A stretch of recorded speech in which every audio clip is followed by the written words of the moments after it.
kulan wacan wanaagsan idil ahaantiinba meel walba joogtaan kusoo dhawaada warkeena qodobada aad ku maqli doontaana waxaa ka mid a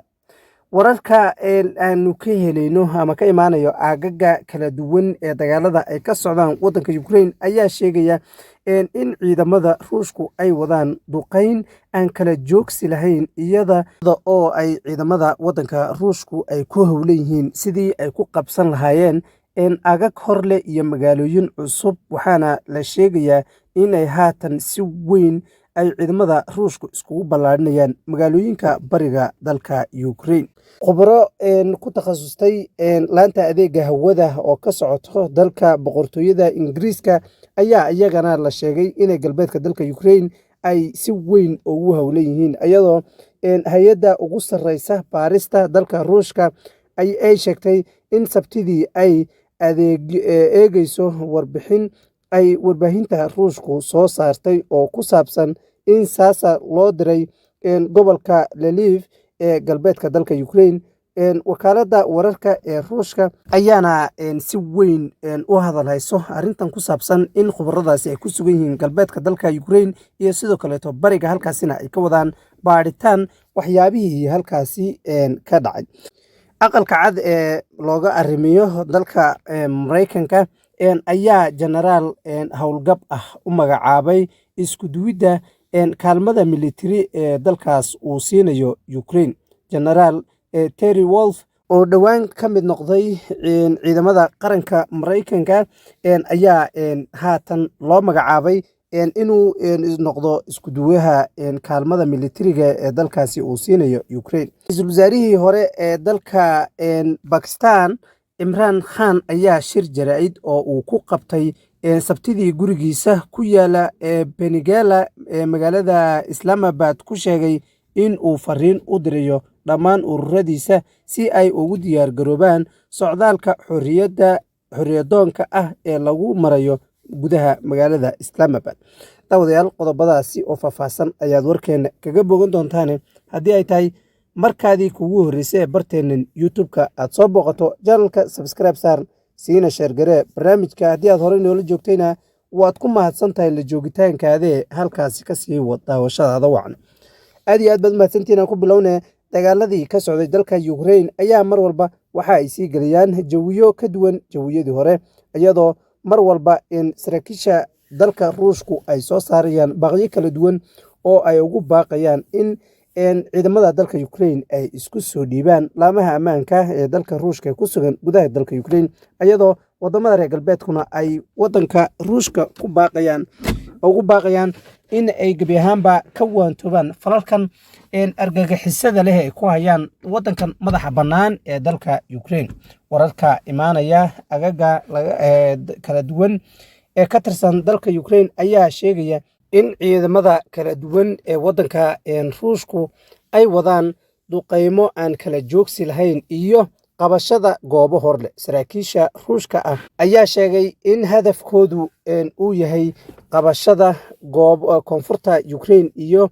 furidda marimo muhiim ah oo dagaalada ku xirma. balse intaasi ka hor waxaa jirto guuto iyadu loogu magac daray Somali Battalion oo ah guuto ka dagaalanta bariga dalka Ukraine waxaana ay aad ugu howlan yihiin sidii ay gebi ahaanba ay ku qaban lahaayeen dalka Ukraine. guutadani waxay ahaayeen guuto aad uga cabsado ciidamada wadanka Ukraine ay uga cabsadaan waana guuto si weyn uga amar qaadata ama ugu xidhan ciidamada wadanka Ruushka. guutadani ayaa aad loo hadalhayaa iyagoo Somali Battalion garab military oo ka tirsan jabhadda ka dagaalanta gobolka Donetsk ee bariga Ukraine. guutada Soomaalida ee Ruushku taageero waa cutub military oo ka tirsan isbahaysiga midowga loo soo gaabiyo DBR ee ka jira gobolka Donetsk. wararkii ugu dambeeyay ee laga helayo bariga dalka Ukraine ayaa sheegaya in guutada Soomaalida la arkay iyadoo dhowaan caalamo iyo ubaxyo ay ku soo dhaweynayaan dadweynaha gobolka Donetsk iyagoo markaa ka yimid dhanka magaalada Mariupol onogeyn in bishii la soo dhaafay ay ku hareereysnaayeen ciidamo laga shakiyey oo ahaa inay ciidamadan hadda aanu ka hadlaynay Somali Battalion iyo sidoo kaleeto ciidamada wadanka Ruushka oo gebi ahaanba halkaasi hareeyay waxaana ciidamadani ay ka geysteen xasuuq baan si kastaba ha ahaatee ciidamadan Somali Battalion ayaa si weyn looga taageersan yahay gobolka Donetsk ee dalka Ukraine waxaana ciidamadani shaki la'aan in ay ka mid yihiin ciidamada ay si weyn ay u taageeraan ama ugu dhaartaan wadanka Ruushka ayaa hubeynayo ciidamadan Somali Battalion iyo sidoo kaleeto ciidamo kale oo ayagana ka tirsan oo ka dagaalama gudaha wadanka Ukraine oo ayagu gebi ahaanba u rabo wadanka Ruushku in ay goboladooda ay si xora ula wareegaan kadibna haddii ay kusoo biirayaan wadanka Ruushka ay caadi iska noqoto haddii kalena ay gebi ahaanba banaankooda xornimada ku qaataan Ruushka ayaa ka go'an sidii uu gebi ahaanba uu ku tirtiri lahaa midnimada iyo sidoo kaleeto qarannimada wadanka Ukraine asagoo marar badanna ku soo celceliyey in ciidamada wadanka Ukraine iyo sidoo kaleeto ciidamada sida gaarka u tababaran ee madaxweynaha dalka Ukraine staffka u ah iyo madaxda laftirkeeda ay isa soo dhibaan haddii ay soo dhibaana uu cafis u fidin doono haddii kalena inta uu hal mid ka nool yahay ay dagaalka sii wadi doonaan ciidamo si gaara u tababaran oo laga leeyahay boqortooyada Ingiriiska ayaa la sheegay in ay joogaan galbeedka iyo sidoo kaleeto bariga dalka Ukraine halkaasina ay ka wadaan baaritaano ay ku xaqiijinayaan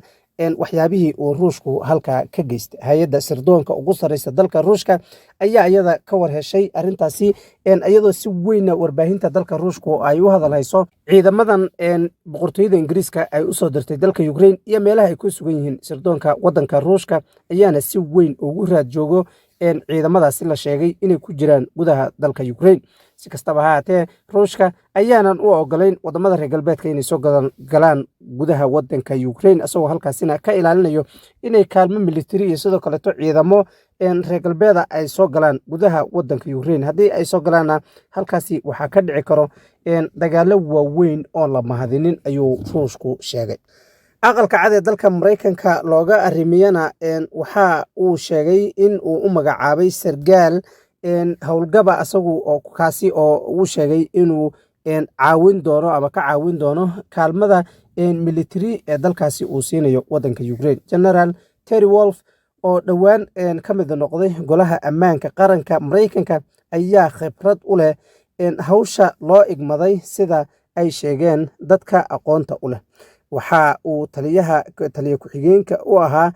isbahaysigii jabiyey Daesh waa qof ugu wanaagsan ee lagu aamini karo dhinaca hawshan loo igmaday ayay uu sheegay qof magaciisa la qariyay oo u waramayay TV-ga CNN Mareykanka ayaa doonaya in Ukraine ay hesho hub ku filan xilli uu dalka Ruushka gabi ahaanba ciidamadiisu ay ku sugan yihiin gudaha wadanka Ukraine halkaasina ay ka wadaan duqeymo iyo sidoo kale dagaalo joogta Mareykanka ayaa marar badan ugu hanjabay wadanka Ruushka in uu cawaaqib xumo kala kulmi doono dagaalka uu ka wado wadanka Ukraine balse ilaa iyo haatan waa sargaalkii ugu horeeyay ee Mareykanku ugu soo diro gudaha wadanka Ukraine iyadoo sargaalkani la sheegin goorta iyo sidoo kale goobta uu ka howlgali doono balse waxa uu la sheegay in uu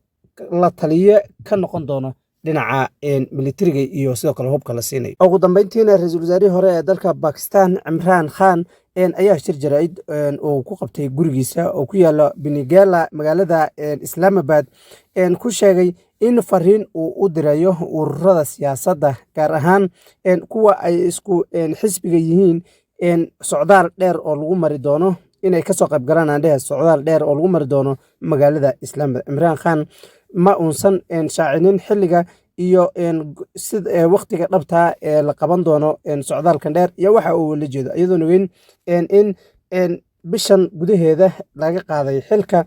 kadib markii ay baarlamaanka dalkaasi u codeeyeen in gabi ahaanba uusan asagu mudnayn inuu sii ahaado ra'iisul wasaaraha dalkaasi wadankan ayaa dagaal weyn kula jiro iyo colaad weyn kala dhaxaysa wadanka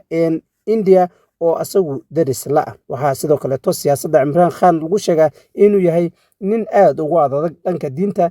balse wadamada reer galbeedka oo arintaasi ka soo horjeedo ay markii dambe mooshin iyo sidoo kaleeto dhaqaalo ay ku bixiyeen xildhibaanada halkaasi xilkiisa ku waay. daawadayaal intaasi ayaan kusoo koobayaa war waxaan daliya doodbakaay intaan warkan warka xiga ku kulmi doona waxay naga tagay sidaas iyo ammaane Allah.